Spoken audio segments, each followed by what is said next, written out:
فتات الشطبه. اليوم راني كنتواجد عند توفيق في قيصريه الفردوس. اخ توفيق، ها انتم اللي بغى السبرديلات دوزوا عاد الحق، خذوا الكساوي والصقعات. شوف جيت نديت انا مشايه لمي، جيت نشري شي مشايه لمي، مشاياي دوكا المشايات هاتهم كيف دايرين، داكشي زين.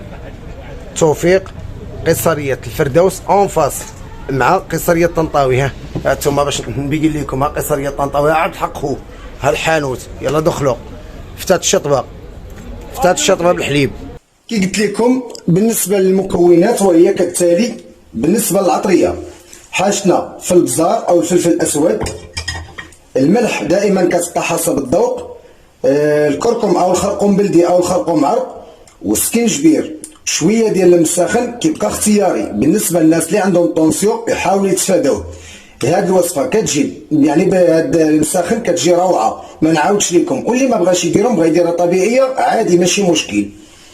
بالنسبه حاجتي في حب رشاد كيف ما كتشاهدوا، وبالطبيعه الفول والحلبه والعدس والبصله. انا بالنسبه ليا عندي البصله خضاريه، نتوما اللي بغيتو ديروا الكركوبه حكوها في الحكاكه ديال المطيشه او شلضوها شنيه فرقه.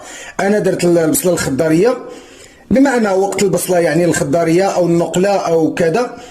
المهم انا غادي نخدم بها ان شاء الله. وزيت الزيتون ضروري في هذه الوصفه. وحاجتي بالحليب كيف ما كتشاهدوا، الحليب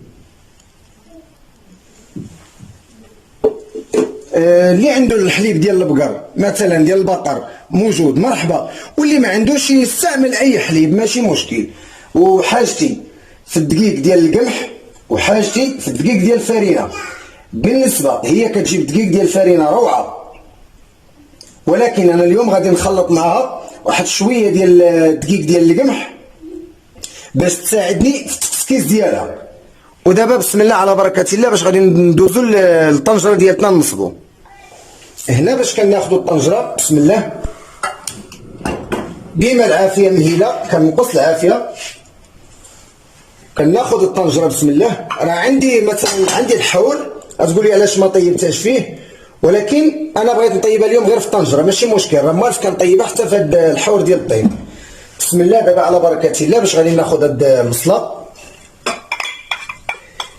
عندها العديد من الطرق، كاين اللي كيشد هاد المكونات كيشحرهم، وكاين اللي ما كيشحرهمش يعني كيخوي كل شيء ويخليها كطيب. انا كنقليها بسم الله واحد الربيع تقريبا ديال زيت الزيتون، ربيع الكاس.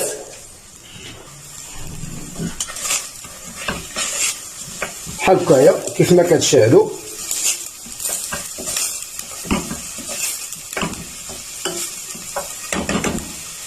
ونلوح على هاد العطريه بسم الله.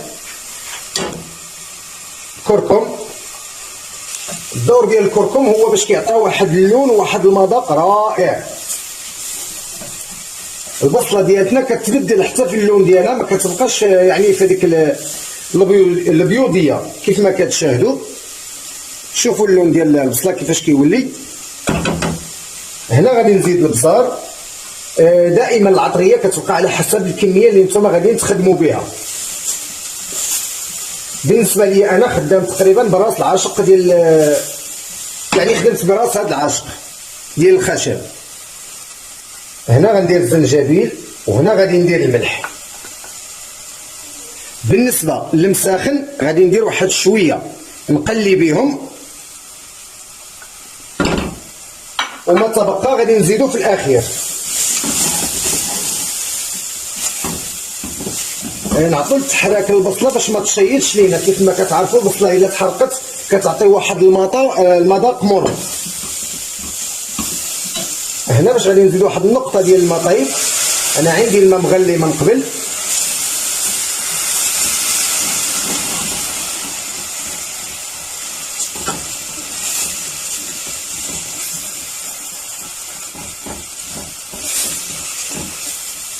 ها البصله دبلات. انا ما قطعتش الفيديو باش تشوفوا الطريقه كيفاش دايره. هنا دابا باش غادي نمرق بسم الله بسم الله. غادي نمرق المرق الكافي اللي غيكفيني باش غادي نطيب هاد الاكله.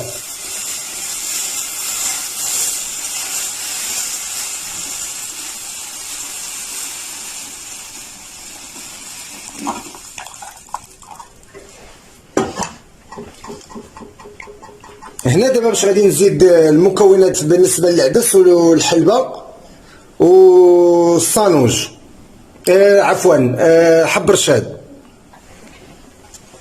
بسم الله. دابا باش غادي نديرو الحلبه، هنا باش غادي نزيد العدس كيف ما كتشاهدوا. نتمنى الفيديو ديال عزيز العبدي وقناه عزيز العبدي تكون في المستوى المطلوب اللي يرضيكم الخوت والخواتات، والله يحفظكم من شر الخلق، والله يرضي عليكم، والله يسهل عليكم دنيا واخره. هنا باش غادي نزيد دابا الفول، راه نقيتهم وغسلتهم، ضروري من الفول والعدس يتنقاو ويتغسلوا هما والحلبه. اما بالنسبه لحب الرشاد ما كيتغسلش، غير نقيوه مزيان على قبل الا غسلتوه كيلصق في بعضياته، كيطلق واحد الرغه. وبالنسبه لهاد حب الرشاد ما فيها باس الا عطيناكم العيالات واحد الوصفه شعبيه كانوا كيديروها الناس ديال زمان، كيديروها العيالات للوجه ديالهم. حب الرشاد فيه واحد الماده كتطلق الرغه كتحيد ديالك التجاعيد ديال الوجه، يعني بالنسبه للعيالات كيرجعوا ديما محافظين على الشباب ديالهم. وقولوا الله يرحم الوالدين العاب ديال العيالات. بعد ما رميت هاد المكونات غادي نسد عليهم ونخليهم يطيبوا. وهنا فين بغيتكم اوليداتي وخواتاتي وبنياتي والعائله ديالتي ديال اليوتيوب تحلوا عقلكم معايا وعينيكم معايا. دابا باش غادي نرجع ان شاء الله نكسكس الدقيق ديالي. هنا كيف قلت لكم بغيتكم تراقبوا معايا الطريقه كيفاش غادي ندير لها. انا خديت تقريبا هذا القياس ديال الجبيبنات اللي عندي، هما 3 ديال الفارينه هنا، وهنا غادي نجمعهم بالدقيق ديال القمح. كناخذ واحد ما عرفتش بالضبط واش كيبان لكم ولا لا، كناخذ هاد الجبيبينيه ديال الماء. شوفوا المغرف اللي كنخدم بها ديال العود ديال التراث ديال الزمان الجميل. بسم الله بسم الله. وكندرش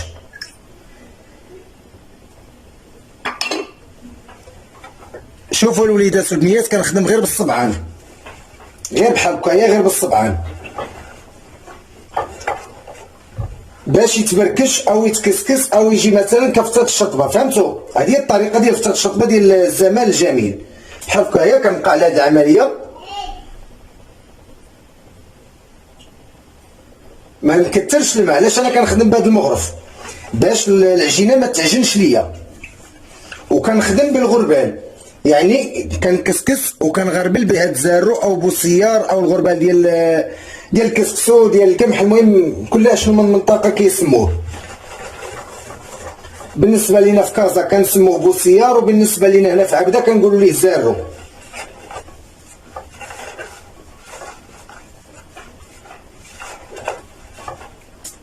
الفيديو غيجي طويل ولكن غتخرجوا بالفائده.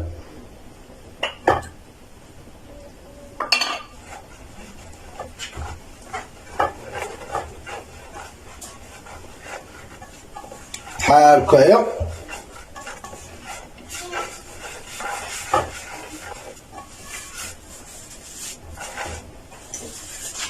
شوفوا كيفاش كندير انا، ما توركوش غير بشويه بحال هكايا.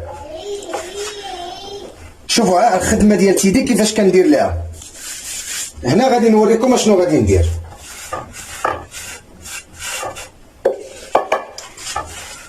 بسم الله.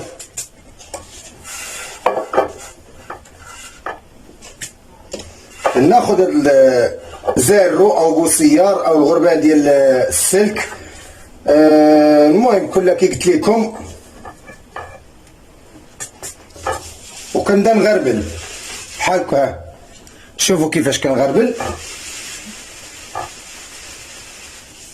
بالنسبه لهذا الشيء الفوقاني هو اللي حاجتي به انا، باش نوريكم بالضبط.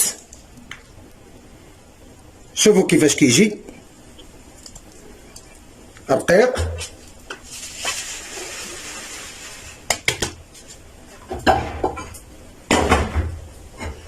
هنا كناخذ هاد الشيء اللي غربلت كنحطو في هاد الجبانيه او صحفه او كذا، وكنستمر على العمليه نفس المشكل او نفس الطريقه.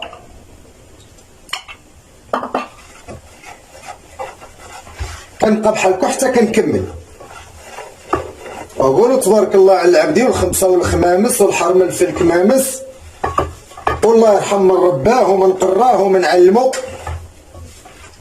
راه هادو هما الاسرار ديال الطبخ، راه الحياه كامله عندها اسرار، وحتى الطبخ عنده اسرار، وكل واحد كيفاش يعني الا كنتي عندك حب لواحد الدومين كتفنن فيه وكتبحث عليه وكتقلب عليه وكتحاول تبدع فيه. هاد الطريقه انا ما خرجتهاش من راسي، خرجوها جدودنا الاولين، هما اللي كانوا كيطيبوا هاد الطريقه بحال هكا، الله يرحمهم ويرحم جميع المسلمين.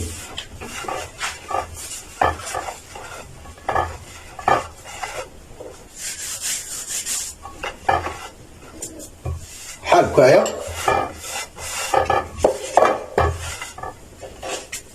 ونعاود نغربل. انا ما بغيتش نقطع الفيديو باش ما تقولوش حرقتي المراحل ولا درتي شي حاجه.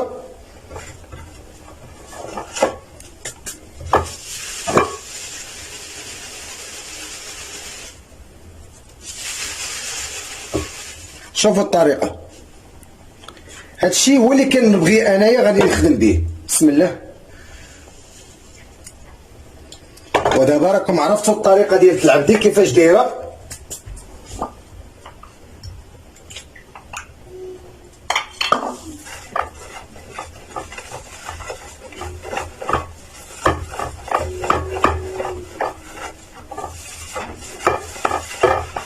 مني انا بالنسبه للمعلومات اللي عندي، وتانا على قبل وليداتي راني حليت هاد القناه كي قلت لكم، وعلى قبل الوالدين. اما انا راسي راه ما غالبنيش، راه في الموالاني ناكل طرف الخبز ما عنديش مشكل، ولكن كتبقى الدقه تحت الطابق. ملي كيولوا الوالدين والوليدات صافي الانسان هذيك الساعه كيولي العافيه يفضل يطيح فيها على قبلهم، ولا لا يغلب زمان عليكم. والزمان والخوت راه نحت الجبال وهد الرجال، الله يكون في العون ديال الدرويش.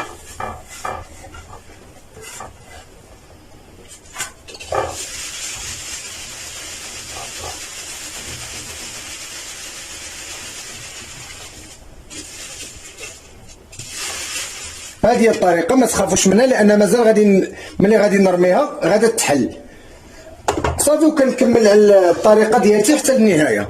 كنظن راكم حفظتوا الدرس. هنا دابا بعد ما كملت شوفوا النتيجه اللي حصلت عليها، هي هذه.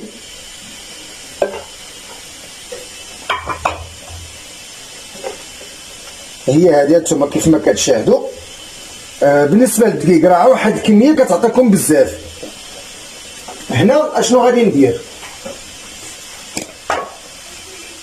كنشد واحد شويه ديال الملح كيف ما كتشاهدوا وكنرشوا به على حسب الذوق، باش ما تجينيش داك الدقيق يجي يعني باسل.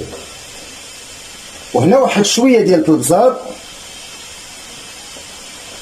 باش تجي مبزره.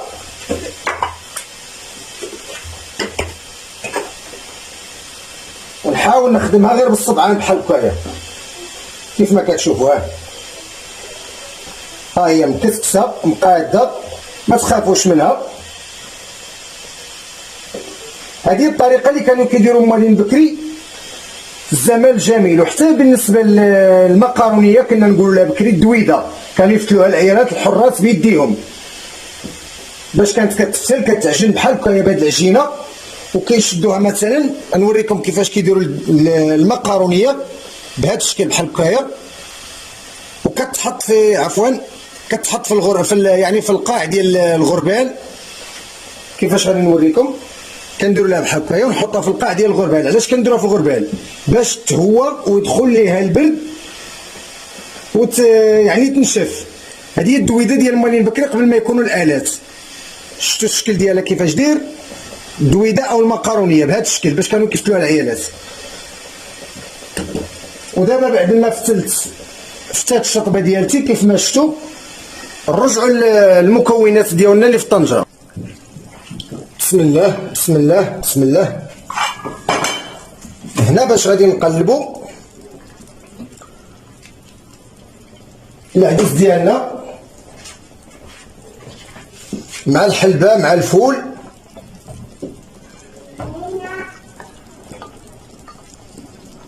بسم الله. الفول طاب، العدس تا هو طاب.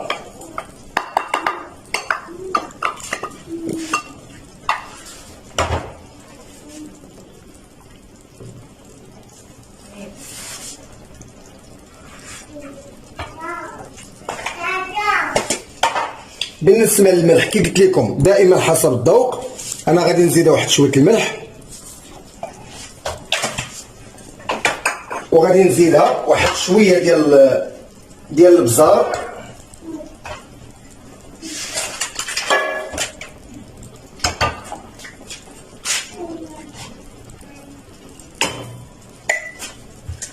وهنا باش غادي نزيدوها واحد شويه ديال الصانوج كيف ما كتشاهدوا. نحركوه باش ما يلصقش، ونبدا نرمي في هاد فتات الشطبه ديالنا. بسم الله بسم الله بسم الله. بهذا الشكل بحال هكايا، خدموها بالصبع انا بحال هكايا.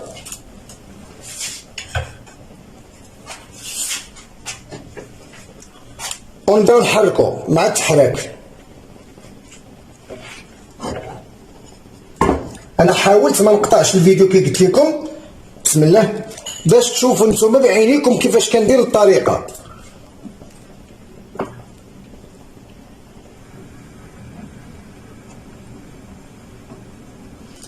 علاش كنعطوها التحريك؟ باش ما تلصقش، يعني بالدقيق ما يحصلش لينا في القاع وتلصق.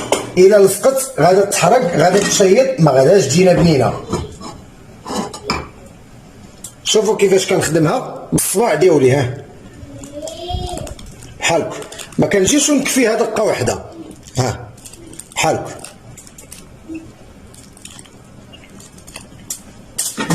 وهي راه كتحل بحدها مع الطياب ومع التحريك كتحل.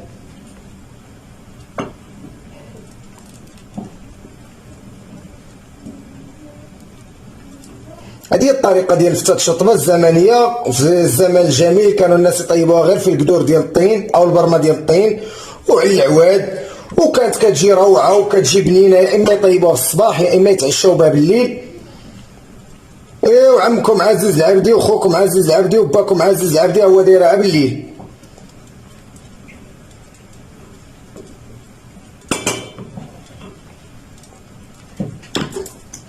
كنستمر بحال هكا على العمليه.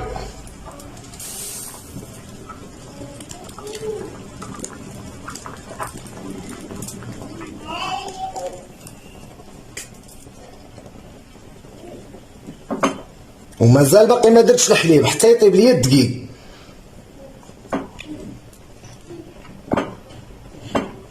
صافي كنعطيها التحرك وكنخليها. هنا دابا كيف ما كتشاهدوا ها هي طابت ورغات.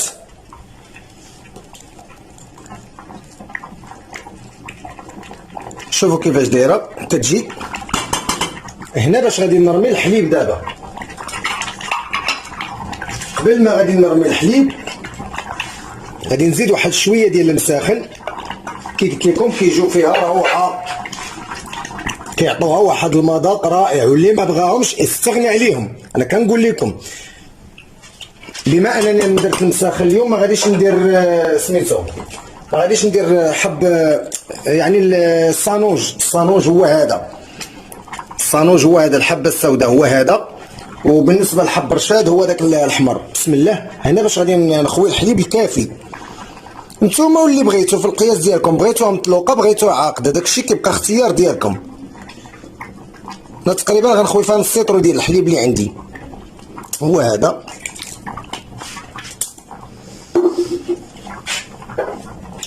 وحاولوا ديما تخدموها بالشوكه بحال هكايا، ما تخدموهاش بالمغرف.